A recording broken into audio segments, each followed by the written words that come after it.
Hello and welcome to San Francisco International Airport. Today we are going to be taking a quick flight to Los Angeles in Alaska Airlines Premium class. We'll start our journey off at the Terminal 2 AirTrain station, having just arrived from the BART Airport station. San Francisco's Terminal 2 serves flights from Delta, Air Canada, and of course Alaska Airlines out of the C and D concourses. This flight was never planned in our itinerary, however it ended up becoming necessary to make a connection at LAX.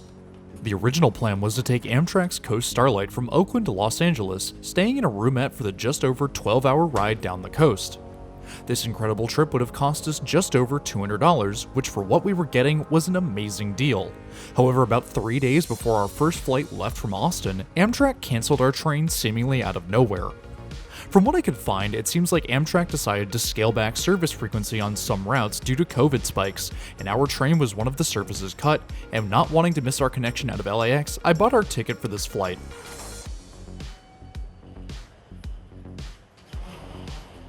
The check-in area at Terminal 2 is actually really nice. There are modern architectural cues everywhere, and the central ceiling suspends a contemporary sculpture, bringing the whole space together.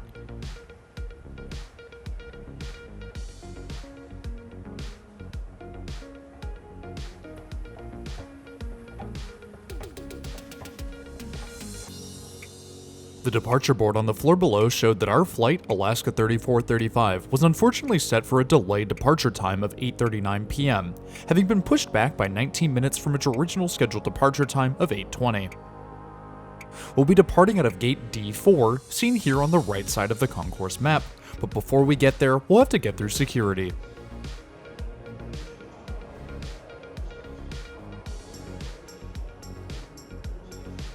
The security lines are practically empty this evening, and we're through with little in the way of delays.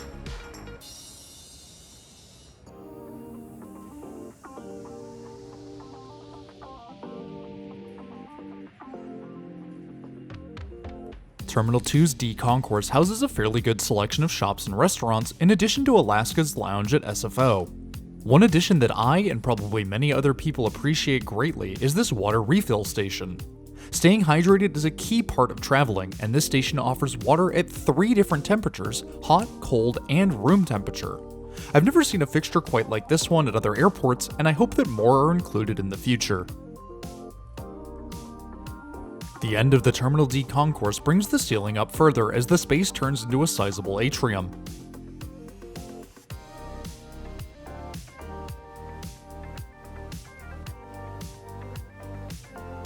The departure boards here still show the same fate as those before security, with an estimated departure time of 8:39 p.m. Seeing this, I decided to grab some dinner from one of the restaurants nearby and then head over to our gate. Unfortunately, our gate was still unoccupied, and looking at Flight Radar 24, our aircraft was still a good hour out from arrival, so I settled in for a long night. The time ticked by, and our aircraft November 177 Sierra Yankee finally landed in San Francisco and taxied around to the gate.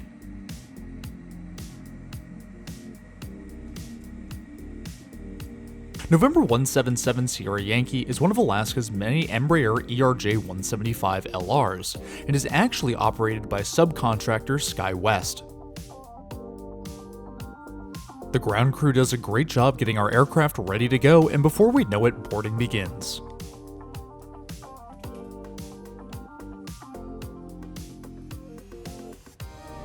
A quick scan of the boarding pass and we can head down the jetway and onto our Embraer ERJ-175. We're seated today in seat 7A, a window seat in Alaska's Premium class. There are only 3 rows of premium seats on Alaska's E-175s, notably 2 fewer than the first class cabin, although there are only 3 fewer seats, as first class is in a 2x1 configuration. Seating in premium class offers 34 inches of pitch and 18¼ inches of width. This is an additional 4 inches of pitch over economy class, and I have to say it's greatly appreciated. The seat back pocket isn't great, but can hold smaller items in a pinch, seen here with my gimbal. The tray table folds down from the seat in front and is fairly large, however it wouldn't sit parallel to the ground, hitting my knees before reaching the end of its travel.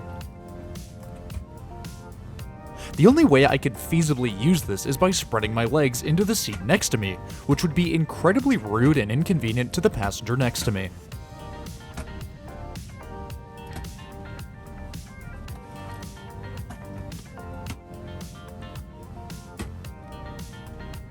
The seat back also holds a snack pamphlet, safety information card, and a barf bag. Above the seats in each row are the standard lights and air vents. Unfortunately, Alaska does not include outlets in premium or economy class on board their E-175s. A nice addition to our route was what I thought would be an empty row to ourselves, however this would soon change as a late arriving passenger would fill the spot.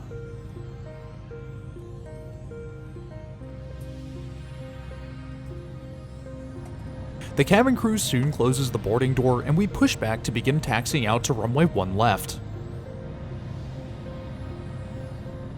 While we're taxiing out, let's take a quick look at some stats about our aircraft. Taking us down to Los Angeles today is November 177 Sierra Yankee, an Embraer ERJ-175LR delivered to Alaska in January of 2016. Each 175LR is powered by two GE CF34-8E engines, producing a maximum of 14,200 pounds of thrust for a combined thrust of 28,400 pounds. ERJ-175s have a total length of 103 feet 11 inches and a wingspan of 85 feet 4 inches. Each 175 has a maximum range of 2,200 nautical miles and a cruising speed of 495 miles per hour, or Mach 0.75 at an altitude of 41,000 feet. As we reach the end of runway 1 left, why don't you hit that subscribe button? It's totally free and it really helps support the channel. I have a lot of awesome content coming in the next few months, so stick around if you want to see more. We soon reached the end of runway 1 left and took off into the night sky.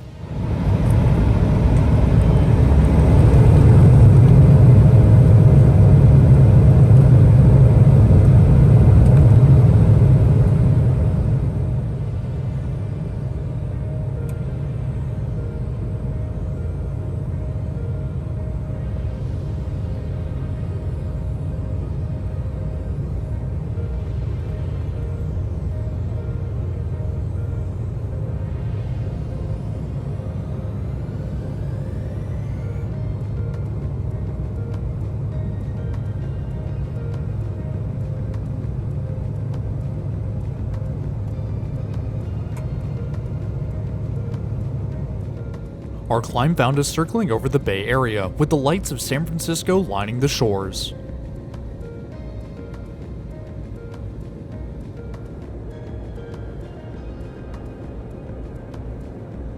We soon leveled off at our cruising altitude of 33,000 feet, and the captain briefly turned off the fasten seatbelt sign, so I figured it was a good enough time as any to check out the bathrooms on board our Embraer 175. There were 2 bathrooms on board our aircraft today, however only the rear lavatory was accessible for the main cabin. The lavatory isn't too large, and seeing as this is a smaller aircraft, it's fairly short, all things considered.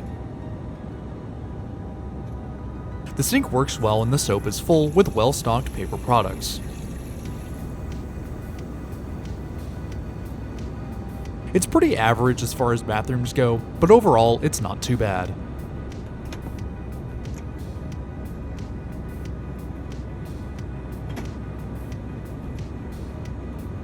Unfortunately, the fasten seatbelt sign was turned back on as soon as I returned to our seat, which meant no in-flight service for today's flight. In-flight entertainment on Alaska Airlines is offered through personal devices and Alaska's in-flight Wi-Fi. Offered on board are a wide variety of TV shows and movies, in-flight Wi-Fi for fairly cheap, and free texting. I would normally be one to indulge in these options, but on such a short flight, there was really no point. Speaking of short flight, before we knew it, we were beginning our descent into the Los Angeles area. The lights of LA soon filled the windows, and we lined up for arrival onto Los Angeles' runway 24 right.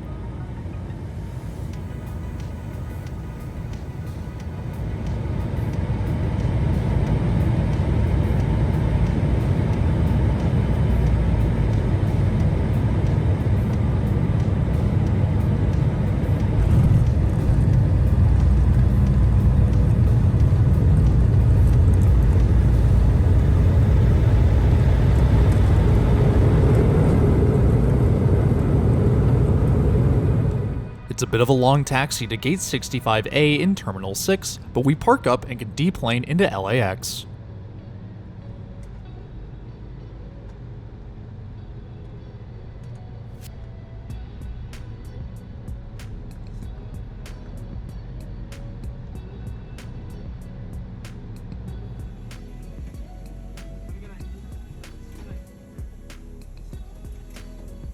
Take care. Thank you.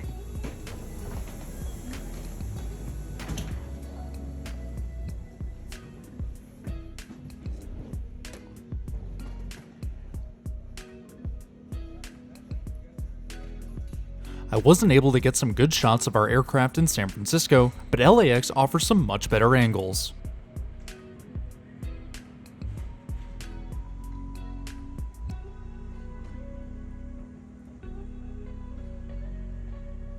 Now, some of you may be asking if premium class is really worth it. From my brief experience with it on this route, I have to say it really depends on where your priorities sit and how long your flight is. Personally, I value extra legroom over a few bucks, and seeing as it was only $8 more to get the premium seat, I couldn't resist. That being said, on longer flights, this fee may be significantly more, and thus you may have to weigh the pros and cons of extra legroom over saving a few dollars. Our connecting flight will be out of Terminal 2 on the other side of the airport, so we've got to figure out how to get there. From what I can see on the map, LAX offers an inter-terminal bus service from the lower level, so we'll head downstairs and make our way over to Terminal 2. And with that, it's time to end today's video. Next week, we will begin a new series of videos traveling around the great state of Texas and on to Oklahoma with Amtrak, starting off with a ride on the Texas Eagle from San Antonio to Dallas. If you're new around here, it would be greatly appreciated if you hit that subscribe button down below. It's totally free and it really helps support the channel. And be sure to hit that bell icon while you're down there so you never miss another video. There are a ton of incredible videos coming in the very near future, including plenty of videos from the Northeast Corridor and Chicago, so be sure to stick around if you want to see more. But anyways, that's all I have for today. Thanks for flying with me, and I'll see you in the next one.